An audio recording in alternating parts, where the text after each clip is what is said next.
The MassSupport Network. This is Sean, and for today's Tuesday topic, let's take a look at what the president-elect has promised to do or pledged to do for COVID response. So the president-elect's transition team has unveiled a 7-point plan. I'm going to go through this quickly here just to talk about what the kind of things they're hoping to do in terms of combating the pandemic.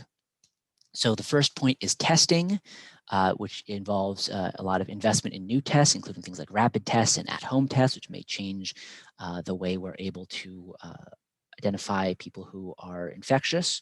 Also kind of like a World War II style production board for testing to make sure we have the infrastructure we need to get everyone who needs to be tested. Also about 100,000 more public health jobs, especially contact tracers around the country, and doubling the number of drive-through testing sites, really just ramping up testing to make sure we can find all the cases that are out there. Second phase was PPE, personal protective equipment, which has been in vastly short supply in hospitals. So this includes using the Defense Production Act to scale up production of this kind of protective equipment, and also make some preparations for future capacity so we don't find ourselves in the situation again where we run out of hospital PPE. This includes things like stockpiles and also having a system where we can rapidly again scale up production if need be.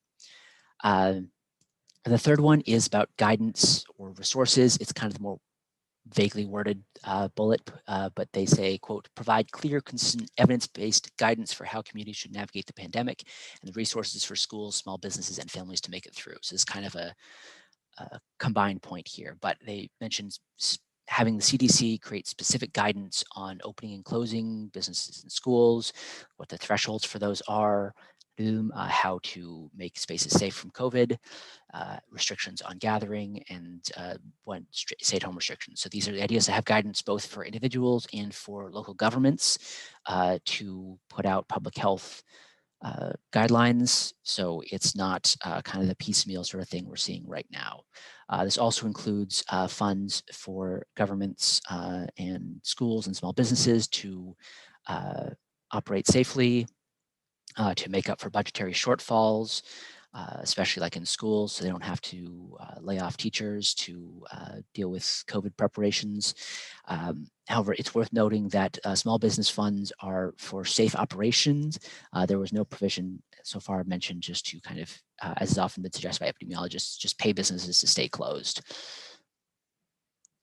Next up was vaccine distribution, which involves $25 billion on vaccines distribution, making sure they are no cost to anyone, and make sure they get to everyone who needs to get them.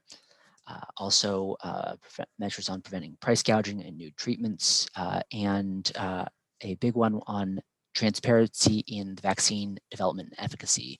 This a lot of pledges about keeping politics out of vaccine releases, making sure that scientists are the ones deciding if they go forward or not, making the data on the trials public so that they can be reviewed by outside experts, and have career staff rather than political appointees basically present the findings on the vaccines to the public and Congress. This is, of course, following a lot of allegations during the last couple of months that the current outgoing administration was going to approve a vaccine before the data was in, and so the incoming administration has made some preemptive pledges to only release vaccines when they are shown to be safe and effective.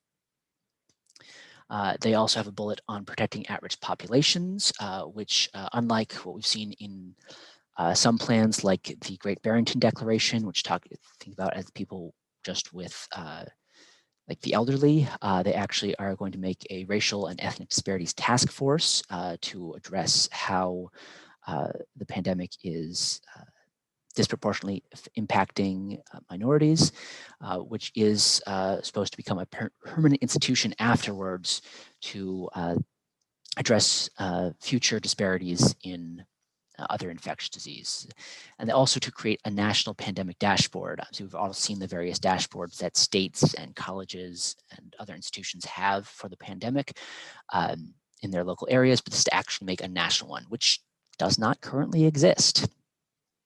And then next up, last, we have preventing future pandemics, which includes recommitting to the WHO. Otherwise, we would have been scheduled to leave them next summer. Restoring certain programs from past government institutions that existed to prevent pandemics. The National Security Council Biodefense Program was terminated not too long ago, shortly before the pandemic. Also relaunching a similar pathogen tracking program, which was also canceled, and then also expanding the CDC's reach for tracking down emerging diseases around the world and sort of prevent this kind of thing from happening again in the future.